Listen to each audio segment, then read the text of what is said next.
Happy January 18th, 2021. My name is Christopher Saunders, and this is the Connecticut Sports Talent Show, where we talk all things talents in Connecticut. And on today's show, I'm pleased to have the new NFA head baseball coach, Anthony Turgeon. Coach Turgeon, thanks so much for being able to come on. Thanks. I appreciate you having me. No problem, man. I think first and foremost, congratulations on being the new baseball coach for NFA. I'm sure there's a lot of things, as we all know, as far as with COVID and everything else and so forth, but just how are you feeling right now being the new head coach for NFA? Yeah, thank you. I'm excited. I'm very excited no matter what the situation is, um, to get going. Or I guess we've already been going, giving kids stuff to do for off season stuff, even though they're home. So I'm excited to hopefully have a season coming forward. And I have a great group of guys that I know are going to be playing this year, and I'm looking forward to having a season and getting started. And I think everybody is hoping for a baseball season since last spring was canceled because of at the time, it was at the beginning of the COVID-19 pandemic. We'll get into as far as the baseball side potentially for this spring later on. I first kind of want to hit on as far as the beginning of your career. Just talk to me, because I know you played baseball. You played at Fitch, you went to Central. Kind of just give me a synopsis of your baseball career. Sure. So I grew up playing a bunch of sports, played baseball, soccer, and basketball, but obviously baseball was the one I kind of stuck with. Um, my dad was my first coach, kind of taught me. I had a bunch of uncles that played professional baseball, so it was kind of just around me all the time. My uncle Mike, my uncle Dave, my uncle Steve, they were all, played in the pros, so I got to see that and be around that growing up. Then, like you said, I played at Fitch. Got to play for two awesome coaches there, Coach Harvey, and I played for Mark Peluso, and I'm still great friends with him to this day. So I got to play there with a lot of great players as well. Obviously, Matt Harvey went there, Jesse Hahn, another big leaguer. My buddy, one of my best friends, Kevin Carlo, another guy who played pro baseball that I got to play with. So, like you were saying earlier, just an awesome baseball town to be growing up in and be a part of that. And then I was fortunate to go to Central. Played for Coach Hickey up there, and Coach Hall. And we got to win a NEC championship my freshman year. Even though I wasn't playing, still got to see that. We got to go to an NCAA regional up at Dodd Stadium. Got to do the UConn, Florida State, Oregon regional, so that was pretty neat. And then I had an awesome career there. I got to play summer ball in a bunch of different places all over the country. Learned a lot from Coach Hickey and Coach Hall, and really learned how you have to dedicate yourself to doing something to really be good at it. And fortunately, wound up at NFA after I graduated. And Luke Gabordi, who coached before me, I had known him before I got to NFA, but once I got there, he asked me to come on. And I came on, and Luke and I are extremely close. We were great friends, and it was awesome coaching under him. And I guess that's where we are now. I'm kind of, taking over from what he left off at, and get a good foundation to build on. So we're just looking to keep building on it. That's awesome, man. First I want to start off with as far as kind of you played multiple sports. Do you think and we know now well past, I think it started probably in the mid 2000s, as far as having athletes focus on one sport, not playing multiple sports because they want to get exposure and so on and so forth.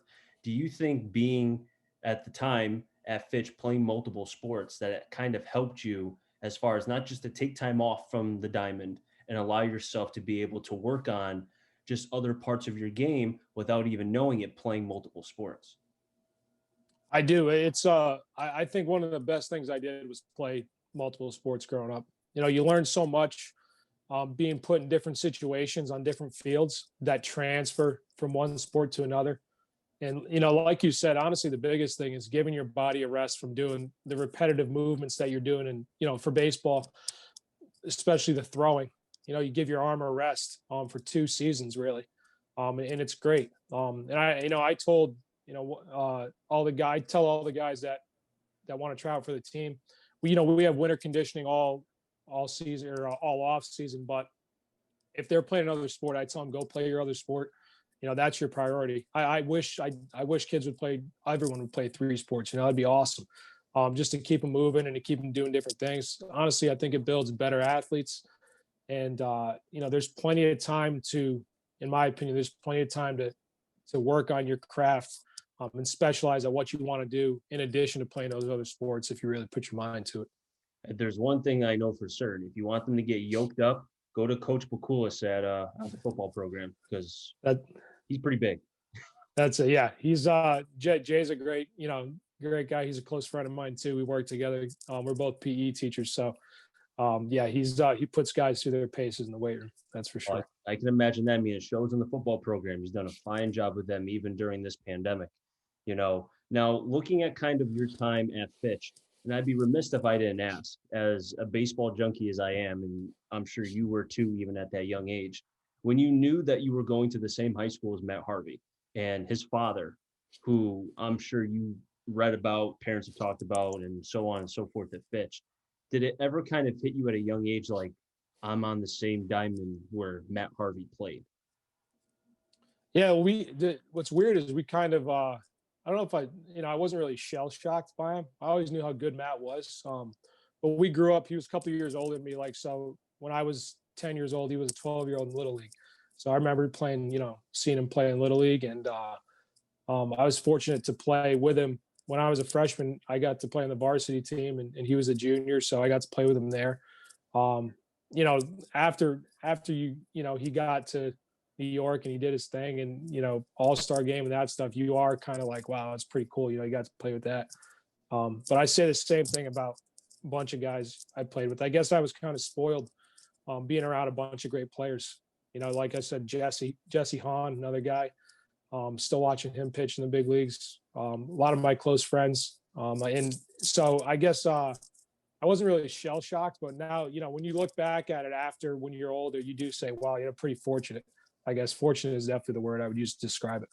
It's remarkable when you think about certain states that produce a lot of talent. California, Texas. I mean, I saw a stat for football a couple of weeks ago that half the league for starting quarterbacks either came out of Texas or California, and you think about, as far as on the baseball side, typically the Northeast gets slept on for various reasons: bad weather, not a lot of exposure, etc.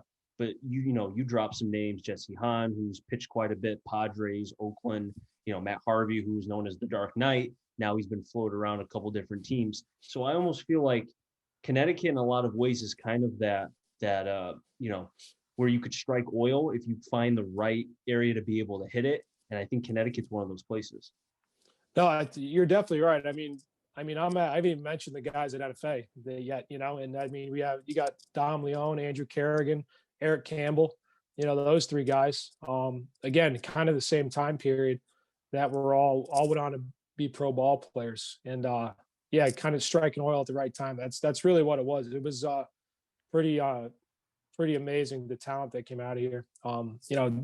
Guys that didn't get to the big leagues. There's a ton of pro ball players. You got all the guys from Ottville that went and played. Giansanti, I think, is Anthony Giansanti still playing, I'm pretty sure.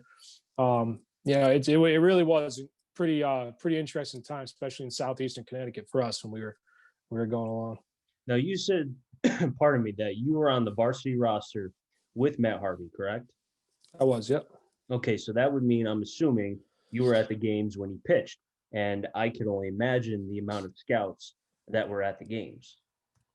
Oh yeah, it was. So we always we used to talk about it in high school, with other guys and other teams that would get nervous playing in front of scouts, and it was pretty normal for us. I was a 15-year-old kid, and there was 30 big league scouts with radar guns behind home plate, and so it would just kind of, it's never. It was definitely nerve-wracking at first, but eventually they're just there. I mean, you know who they are, but they're there, and you kind of get used to it. So it definitely made it easier, I guess, playing in front of guys watching you.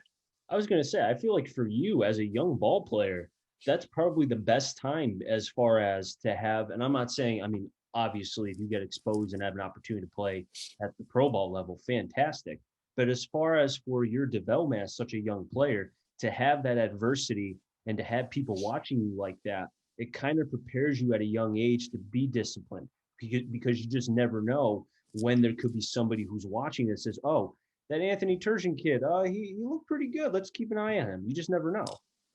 Yeah, no, you're right. I mean, I knew they weren't watching me, which I guess didn't put a lot of pressure on me, but it did, I mean, you always wanted to make sure you were doing the right thing on the baseball field. You want to make sure you were hustling. You want to make sure you were, you weren't showing bad body language, because that stuff, that I know now as a coach, that's stuff people pick up on. So you did, it did make you make sure you were doing things the right way, I think. Yeah, I wouldn't sell yourself short because Central, they saw something in you. Kind of take me into that recruitment process, because if I know one thing about Central from the times when I was broadcasting for the Bristol Blues for the last couple of years, they produced a lot. I mean, Peyton Stevens was one, Buddy Dwayne was another. I mean, both those guys were on that what was it, a couple of years ago? They made it to the regional all the way against Arkansas, and that was a very good team. And just take me into that. Yeah, no, Central was an unbelievable place. But it's just another place I got to play with, awesome guy. I mean, I got guys that I'm still great friends with, talk to all the time. I still keep in touch with Coach Hickey and Coach Hall. And really, I guess, it really it really changed the way I approached baseball when I got there. And really made me a more mature person when I got out of there. But, recruiting wise, I wasn't getting recruited by people all over the country or anything like that. A couple of Northeast schools had interest in me, and Central. Honestly, I went up there for a visit. I went for an official visit, and I stayed overnight there with a guy I ended up playing with, Mitch Wells, who was a third baseman there. I went home and I was like, these guys are just kind of my type of people, I guess, was the only way I could describe it. I felt comfortable there. That's why I kind of made that choice. And it was a best choice I made. Met my wife at Central, so but it's great. And like I said, I got a lot of friends that best friends I still keep in touch with to this day from there. Hey, kill two birds with one stone. Play That's it. baseball through college, find your future wife. Bada bing, bada That's boom. it.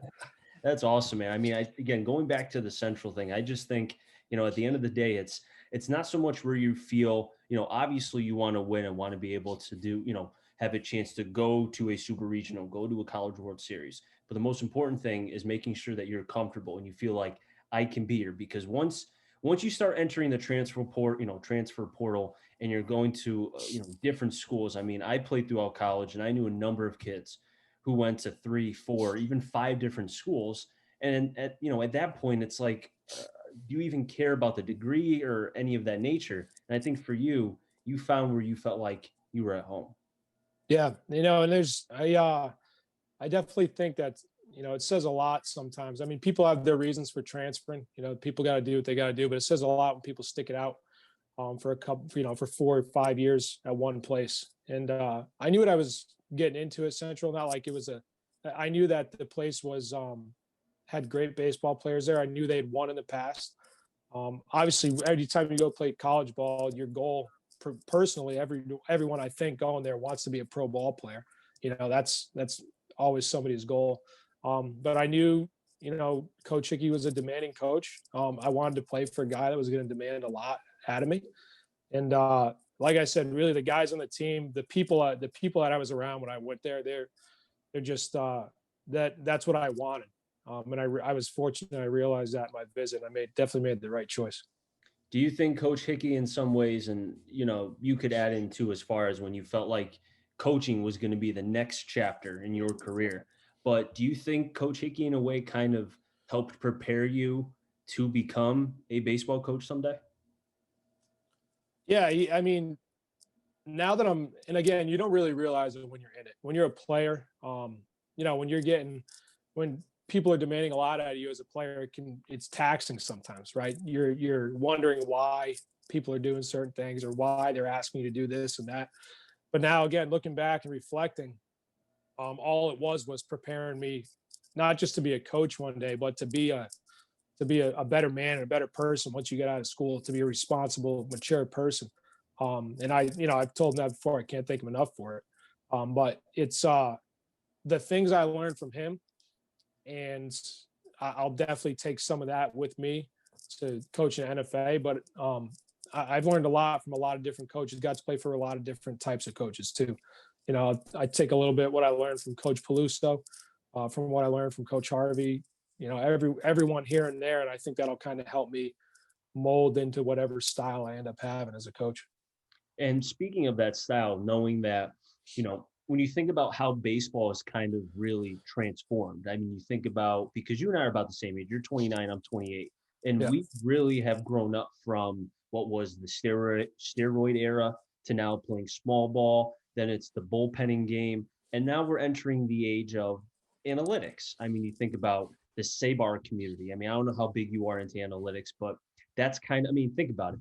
Prime example, the World Series, taking Blake Snell when he's dominating, the Yeah. Rays take him out, and then the rest is history. You know what happened? The Dodgers win. So for you, what kind of manager are you going to be? Are you going to be a guy who sticks to the analytics? Or are you kind of going to be waving it in between both old school and new school? I'm not a big analytics guy. That's just me personally. I was never coached that way. I really didn't even pay any attention to it at all as a player. Maybe I should have. Maybe I would have been a little better. Who knows? But no, um, I really think I have more of an old school kind of, I don't know, way of doing things. That's how I definitely see myself now. Um, I can see where it all depends what kind of team you have too. When you're talking about what you're going to do on the baseball field, do you have three guys that are going to hit doubles and home runs in your lineup, or do you have nine guys that can't hit the ball in the infield? It might change from year to year. So, but in terms of looking at analytics and stats and stuff, that's not really me. I like seeing how the game plays out. Um, if I would have left Blake Snell in, but you know, but as the game progresses and as you're in the game, you make decisions as a manager that you just you think of the best for the team at the time you're doing them, and then you go back and look at it afterwards, and you can kind of reflect on it, and maybe make adjustments the next time. But again, I think old school is kind of the way I prefer to do things. When I saw Kevin Cash take out Blake Snell, I thought of 2016 when Joe Madden took out Kyle Hendricks, when Hendricks was fooling Cleveland left and right. And I know the Cubs eventually won the World Series, but imagine what would have happened if the Cubs lost. I mean, the Rays are one thing, the Rays only have like 10 fans. The Yeah. Cubs have half of Chicago. And I was just thinking, and, I was like, why is he doing that? And I can only imagine guys like yourself who saw that and were like, why? He's dealing. There's no need to take him out. Yeah, and I guess I always say you don't know the job unless you've done the job. So I've never done that job, so I don't want to, second guess what his decision was. What was going through his mind. But um, I know just from watching Luke in the last couple of years. I mean, we talk about stuff all the time in the dugout, and you're always like, "Am I doing the right thing? Am I not? Do I get him? Do I not get him?" There's some clear cut instances where you're like, "No, we got to go get him," or leave him in there. But yeah, there's some tough calls for sure as a manager. And yeah, but that one was definitely that one said 2016 and last year was definitely tough to watch. As a manager, looking at, again, going back to how baseball has changed, we now are seeing players play multiple positions. There's, the super utility guy, going back to Ben Zobrist in his time with the Rays and then the Cubs. You think about guys who can pitch in multiple roles. The Rays have been using openers. Then you have guys who can come in the middle innings. Then you have the fireman guy who, comes in when bases are loaded. Are you, and I understand these are high school players, so it's not going to be like major league guys, but what I'm asking you is, are you kind of going to allow your players to play multiple positions, to put them in any situation and not pigeonhole them, kind of like, okay, you're my closer. You're only coming in when we have a lead, and that's it.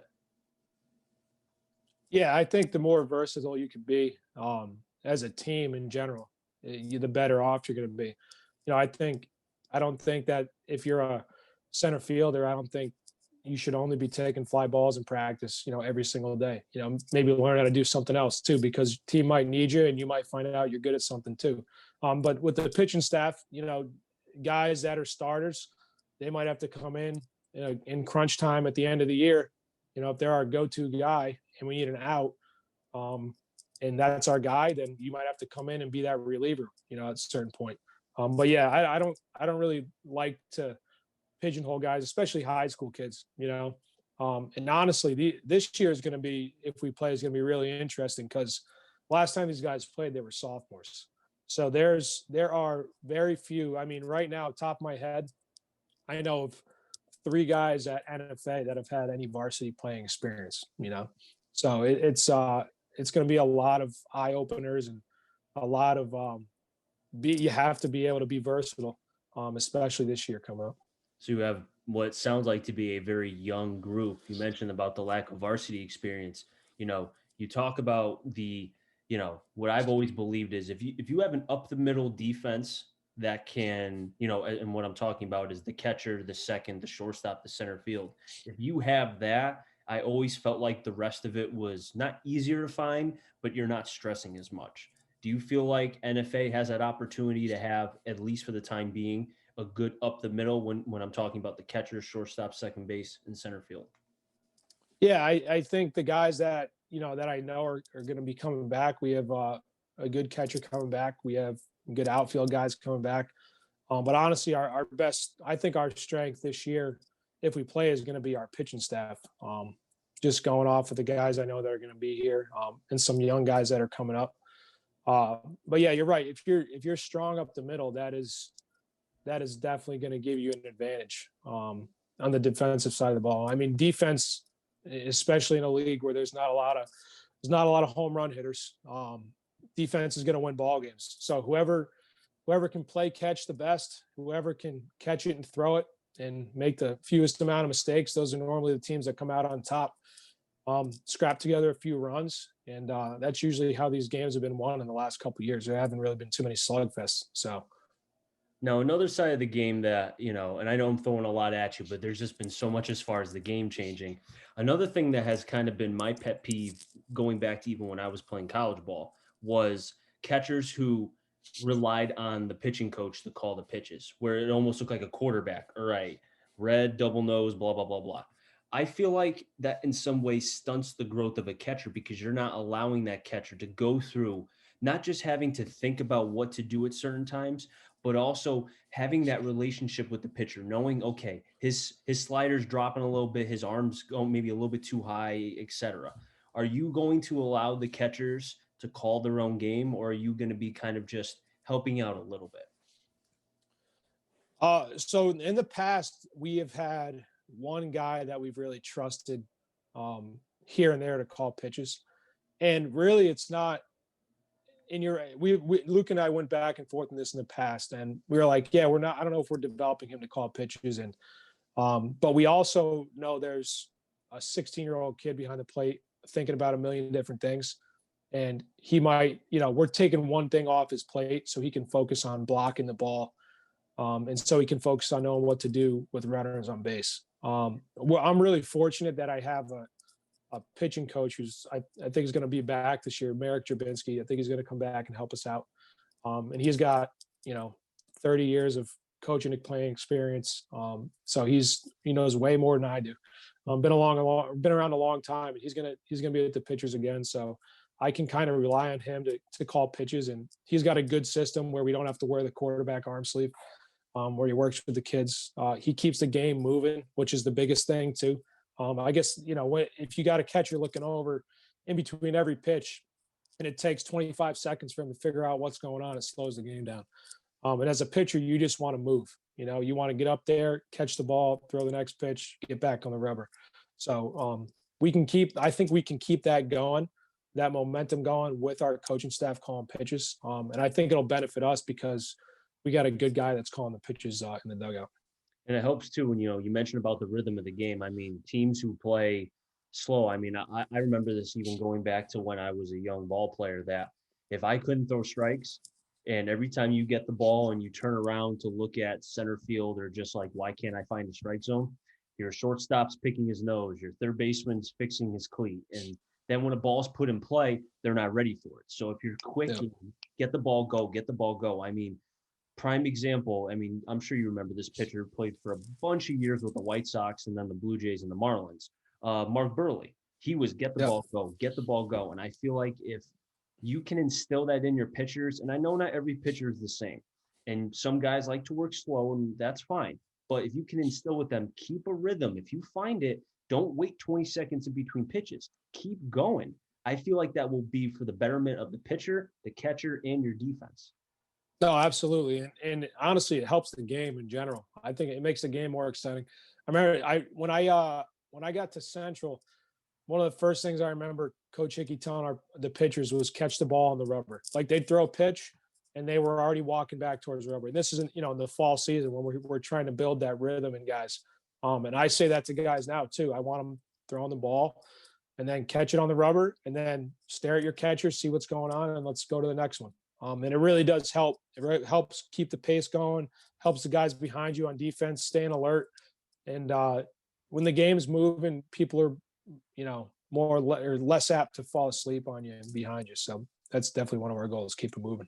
No, it helps. Like we mentioned, if you keep the game moving, you keep guys alert, they're alive, they're awake, and away we go. Looking at the offensive side, you talked about how you're an old school guy. Does that mean bunting is still going to be a thing in 2021?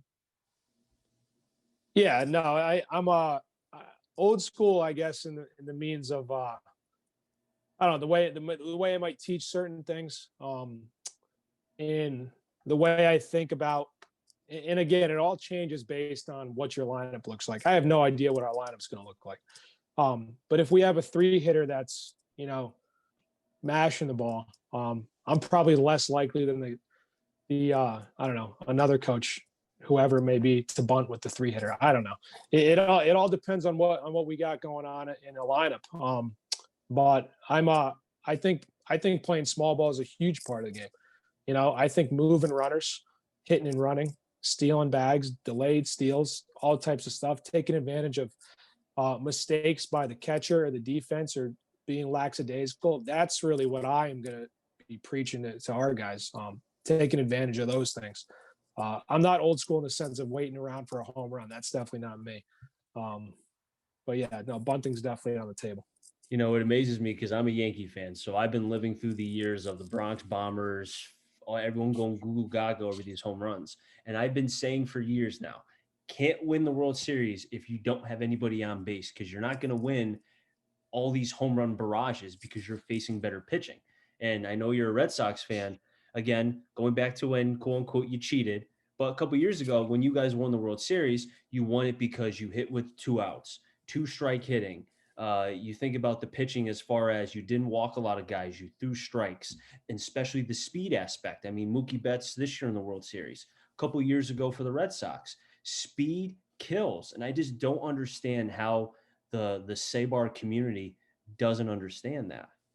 Yeah, it's being able to run the base as well. Honestly, I think can put you a step ahead of your competition. And that's something people have to practice is base running. You got to practice it, and you got to put an emphasis on it. I think as a coach, if you want your kids to be good at it. But yeah, you're right. Putting guys on base, moving them, being able to hit the ball behind the runner. If you got a guy in second base, being able to hit behind him, doing the little things like that is what's going to win baseball games in high school. It's proven that that's how you win games in the pros too. We've seen it time and again. Coach Turgeon, I really do appreciate you coming on. I do have one more question for you as far as looking at potentially of there being a spring season. I know last season there was not because it was right at the beginning of this COVID-19 pandemic. How has it been like? I know that you're now a first year head coach, but having so much on your plate and having to worry about not just being a first year head coach, but now being, okay, I have to make sure that my players are ready. If we're paused, I have to make sure they're mentally ready. I mean, there must be so much going on right now. There's a lot going on. Like I said earlier, we've been putting together some things for these guys. We've been putting together a throwing program for them. Stuff they can look at to kind of get their arms ready for the season. We put together a weightlifting program. We've been doing virtual workouts a couple times a week. So we'll do a Zoom workout. Jay Bakulis and I have been kind of going back and forth with them. So we're definitely putting it out there for them. And it's tough because I can't see the guys in person. Obviously I wish I could see them in person. I could see what they're doing. I could help them make adjustments to what they're doing. I could push them, that sort of thing. But I know that, the things we are doing is going to help prepare them if we do have a season. And like I said, I'm hopeful we do. I'm optimistic. We're outside, so we got that going for us. And we're really, besides the guy in the batter's box and the catcher, not very often you're right next to each other. So I am hopeful we'll get there. And I would think too, with any of the protocols that would have to be done as far as players wearing masks, even during, as far as the game being played. I know I played for an adult league this past summer, and there was not a home plate umpire. The home plate umpire actually was behind the mound. So I wonder if maybe that is something that could be implemented in order to have, even if it's, I don't know, I mean, I can't predict what this pandemic is going to be 2 months from now, let alone a week. But I feel like if there's ways to be able to work around it and have a season, especially because they didn't have a spring, this, last spring, I feel like there needs to be something to be able to be had. No, absolutely, and it'd be uh it'd be tough to see the honestly, not for me, for the guys that are playing. If you're a sophomore, you're going into your junior year, then your junior year gets taken away from you. And for those guys, a lot of these guys are trying to go play baseball in college somewhere. Whether it's Division 1 guys who we got or a Division 3 guy, you're trying to play so people can watch you, or at least you can send somebody a schedule. And to have it taken away from this year, that would be tough. And I felt for those guys last year, having a whole year taken away from 2 years would be it'd be very rough for some of them. So I think anything that I don't know if it's the CIAC or whomever is going to be coming up with the protocols, but we will play however they want us to. I'll put it that way. So we'll be ready to play however they want us to. Coach Turgeon, I'm hoping selfishly as a baseball guy, former high school, college, I'm hoping that they're able to play because I understand what they need in order to have that opportunity to play at the next level. And also for yourself, who's now one of many first year coaches from all sports, to be able to have their season taken away and seeing what they lost. Hopefully you'll have an opportunity to be able to at least manage a couple games in your first season. But Coach Turgeon, thanks so much for being able to come on. I really do appreciate it. And if you do have a season, best of luck, and hopefully it can be a successful one both on and off the field. Thanks, Chris. Thanks for having me. Nice meeting you. No problem. Anytime. I'll wrap things up here in the Connecticut Sports Talent Show. So until next time, stay safe. Remember, CT stands for Connecticut Talent. I'm on our journey to find them all. Have a good one, everybody, and be well.